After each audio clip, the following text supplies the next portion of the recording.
Et salut tout le monde, j'espère que vous allez bien. On se retrouve aujourd'hui pour la suite de l'unboxing que je vous avais fait de ce Poco F6 Pro, un smartphone plutôt orienté gamer de la branche Poco de Xiaomi, autrement dit un peu les smartphones un peu moins haut de gamme, mais qui veulent quand même proposer pléthore de fonctionnalités et surtout mettre le maximum sur la puissance et les capacités en jeu.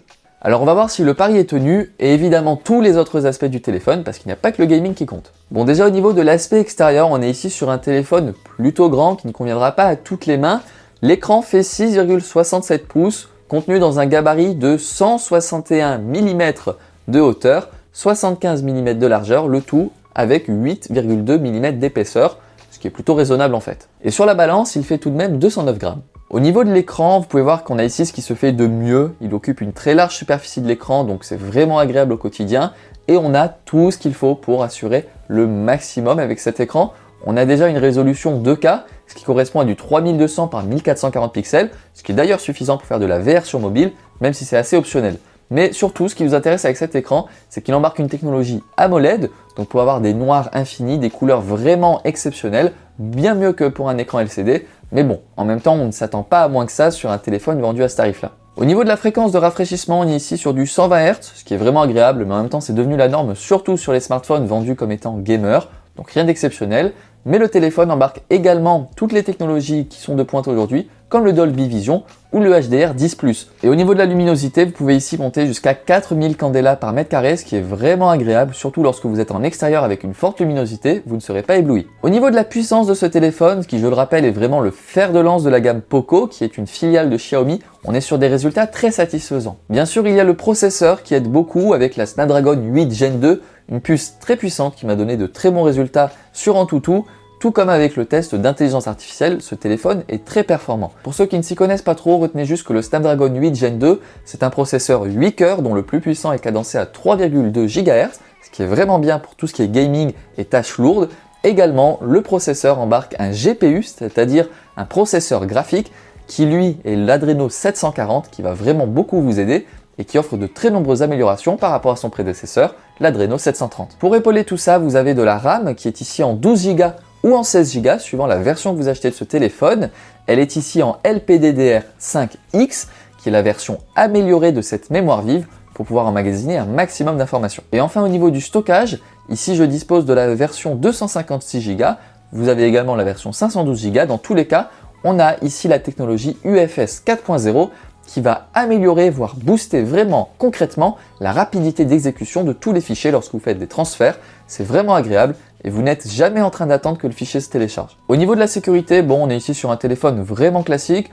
Vous pouvez soit utiliser la reconnaissance faciale qui est plutôt rapide, ou alors la reconnaissance digitale, sinon un code PIN ou un schéma gestuel. Et bien sûr, ce téléphone embarque tous les capteurs qui sont nécessaires aujourd'hui, accéléromètre, gyroscope, capteur de luminosité, boussole, voilà, bref, il y a tout. Alors ce n'est pas une nouveauté chez Xiaomi, mais c'est une nouveauté sur la gamme Poco. On a ici un chargeur 120 watts qui va vous permettre d'augmenter considérablement la vitesse de charge de votre téléphone. Alors j'ai vu beaucoup de chiffres circuler sur internet. Personnellement, je suis plus aux alentours des 25 minutes pour passer de 0 à 100%, ce qui est vraiment bien. Et d'ailleurs, en parlant de batterie, on est ici sur une batterie de 5000 mAh, ce qui est beaucoup, et en même temps, avec les usages qu'on va faire de ce téléphone qui sont très poussés, j'ai remarqué dans l'usage qu'on n'est pas vraiment sur une batterie très puissante qui ne va pas vous tenir 2 jours, ça c'est sûr et certain. 1 jour et demi, oui, assez facilement si vous en faites un usage modéré, mais dès que vous commencez à le pousser dans ses retranchements, même un jour ça devient compliqué, vous devez le recharger en journée. Donc je dirais pas que ce téléphone a une bonne batterie, c'est vrai, mais on est sur quelque chose qui est quand même assez classique avec quand même un très gros stockage à l'origine. Donc après c'est à vous de varier vos usages pour pouvoir la conserver ou non. Concernant le module photo, ici Xiaomi ne va pas réinventer grand chose par rapport à son prédécesseur, le Poco F5 Pro. On a tout d'abord un objectif grand angle, l'objectif principal. C'est un capteur 50 mégapixels, donc un petit peu moins que les 60 mégapixels qui étaient proposés sur le précédent modèle.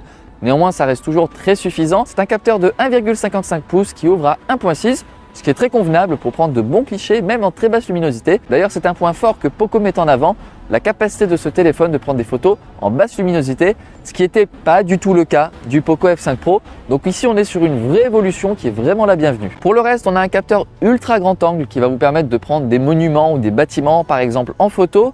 Alors, il est en 8 mégapixels, ce qui est quand même un peu dommage, puisqu'on ne va pas avoir la qualité visuelle du 50 mégapixels. 8 mégapixels c'est un peu faible, mais bon, au moins c'est le bienvenu. Par contre, beaucoup plus anecdotique, mais que j'aime beaucoup, c'est vrai, on a un capteur macro, alors d'uniquement 2 petits pauvres mégapixels, donc les photos ne sont pas du tout de bonne qualité, mais ça peut vous permettre de prendre quelques clichés sympas qui sortent quand même de l'ordinaire. Pour le reste, on a ici de l'OIS, c'est-à-dire une stabilisation optique. Autrement dit, vous n'avez pas à vous soucier des tremblements lorsque vous prenez une photo et encore moins lorsque vous filmez. Comme vous le savez ici, ce qui m'intéresse surtout, c'est les capacités en vidéo des téléphones. Je sais que souvent sur les tests internet, vous pouvez surtout voir la partie photo et la partie vidéo se résume à quelques petites lignes, voire qu'une. C'est vraiment dommage. Ici, je vais plus vous détailler la partie vidéo. Donc ce téléphone, vous pouvez filmer jusqu'à de la 8K en 24 images par seconde. Bon, globalement, on ne va pas l'utiliser au quotidien, ça c'est sûr et certain, déjà que ça prend beaucoup de place. Mais en plus, 24 images par seconde, c'est assez limité. Le téléphone, autrement, peut filmer en 4K 60 fps. C'est vraiment le mode que je vous recommande si vous voulez prendre des beaux clichés et en même temps avoir une fréquence d'image qui est tout à fait convenable et qui ne va pas être désagréable à l'œil. Et petite amélioration vraiment la bienvenue sur la caméra frontale qui fait 16 mégapixels pour vos photos. Ici, vous pouvez filmer en 1080 pixels à 60 fps, ce qui n'était pas le cas sur le prédécesseur. L'autofocus est plutôt précis et vraiment rapide, donc c'est vraiment une bonne chose. En revanche, ce qui est vraiment dommage, c'est qu'on n'a pas ici de zoom optique, donc vous allez forcément zoomer avec un zoom numérique. La qualité d'image va très vite se dégrader. C'est vrai qu'un zoom optique x2 aurait été le bienvenu et c'était le minimum aujourd'hui en 2024. Vous avez un mode ralenti qui peut aller jusqu'à 1920 images par seconde, ce qui est vraiment bien. Et je l'ai déjà dit pour ce qui concerne la photo, mais également en vidéo, l'ouverture à 1.6 de la caméra principale qui va capter beaucoup plus de lumière, va vous permettre de filmer dans de très bonnes conditions et donc d'avoir des vidéos qui, même en conditions de très basse luminosité comme la nuit, seront toujours potables et utilisables. Au niveau du système d'exploitation de ce Poco F6 Pro, on est ici sur Android 14 avec la surcouche maison de Xiaomi qui n'est plus MIUI, qui a été remise au placard. Maintenant, on est passé sur HyperOS que je vous ai déjà présenté dans cette vidéo. Donc on est sur un lanceur que personnellement j'aime beaucoup, qui laisse beaucoup la place à la personnalisation. Vous pouvez vraiment le manipuler comme vous le souhaitez pour tout personnaliser, c'est vraiment cool. Je conçois que certains ne l'aiment pas trop, parce que justement il y en a qui aiment bien être guidés dans la façon d'utiliser leur téléphone. Mais si vous aimez bien un petit peu bidouiller, c'est vraiment cool. Et petite nouveauté également avec ce Poco F6 Pro, vous avez le NFC qui vous permet de faire du paiement sans contact. Allez, sur ce, j'espère que cette vidéo vous aura plu. J'ai essayé de vous faire un test vraiment complet de ce téléphone, dans l'usage que j'ai pu en faire ces derniers jours. Malheureusement, je dois être honnête avec vous, je vais le renvoyer puisque j'ai eu un très gros problème au niveau audio. C'est pour ça que dans cette vidéo, je ne vous ai pas parlé de la partie audio. J'ai un modèle défectueux, néanmoins j'ai pu quand même le constater en allant tester dans d'autres magasins que ce n'est pas le téléphone en lui-même, c'est vraiment mon modèle qui est défectueux. Malheureusement, voilà, ça m'est arrivé. Donc je dois renvoyer ce téléphone, mais je tenais quand même à vous faire ce test puisque sinon, sur tous les autres aspects, je n'ai vraiment pas du tout, mais alors pas du tout été déçu par ce qui est proposé par ce Poco F6 Pro que je juge être vraiment un très bon téléphone. Donc vraiment petite déception de ma part de devoir me séparer de ce petit bijou. Néanmoins, j'ai pas le choix. Voilà. Allez, sur ce, on se dit à très bientôt. J'espère que cette vidéo vous a plu. Vous pouvez vous abonner si ce n'est pas encore fait, laisser un petit pouce bleu et salut!